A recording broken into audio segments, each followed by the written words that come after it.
Hello mga boss, magandang araw po sa inyong lahat. Ayan, Boss Ray TV po uli mga boss. Bago natin tanggalin ang monkey ladder, isisilant muna natin itong ayan mga boss.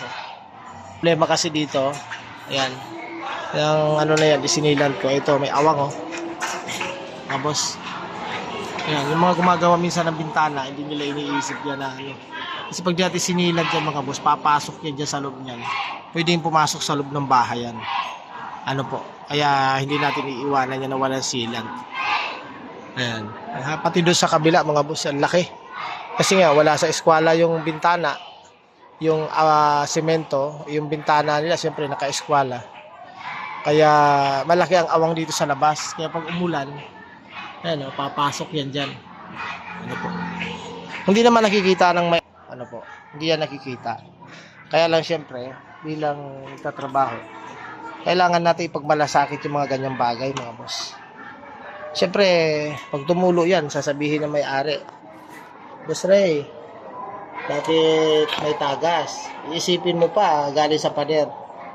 Pero, dahil sa malaki-laki ang awang niya, lalagyan natin ng magic carton bago natin isilan para hindi tumapon yung sealant niya mga boss. Ganun lang po. Pag ibang gagawa niyan mga boss, ay pusa nalaglag pa. Pag ibang gagawa niyan, gagaya nito, hindi na yan sisilat, kakayaan ng ilan. Ay tayo, hindi natin gagawin yun mga boss. Kasi nga tayo rin naman ang na may-ari. Sabihan. Liwanan lang nung gumawa ng bintana. Wala. Liwanan lang nung gumawa ng bintana. Kay Boss Ray, hindi pwede yan. Para siksikan mo natin. Pero kung tutuusin mga boss, dapat pananagutan to ng magkabit ng salamin.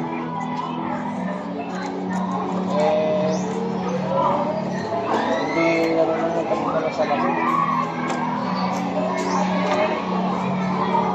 Ayan mga boss silat ko na. Nadikitan niya tayo naman doon. Silat na natin.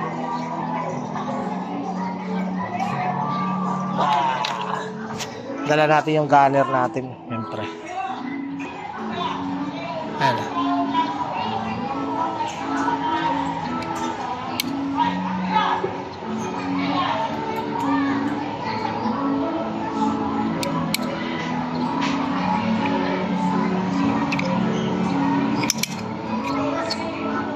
Ang hirap lang talaga mga boss ang wala taga-video.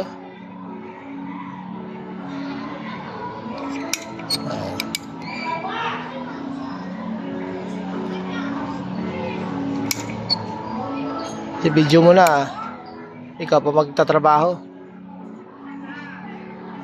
Ayan, okay. Ayan mga boss nailagay na natin. Ayan. Medyo lang kasi ang laki ng awang pero okay na yan.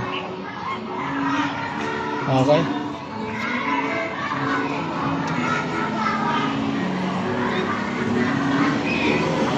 Pwede naman kasing isilant yan ito pa mga boss. Ang gilid na yan may awang din yan, sinemento ko lang sisilantin natin yan. Okay. Ganun lang po mga boss. Huwag natin yung papabayaan na ganyan dahil pag di natin pinagmalasakit yan, babalikan din tayo niyan. Kausapin tayo na may-ari, ba't may tagas. Yung pala nagkagaling na sa ganyan.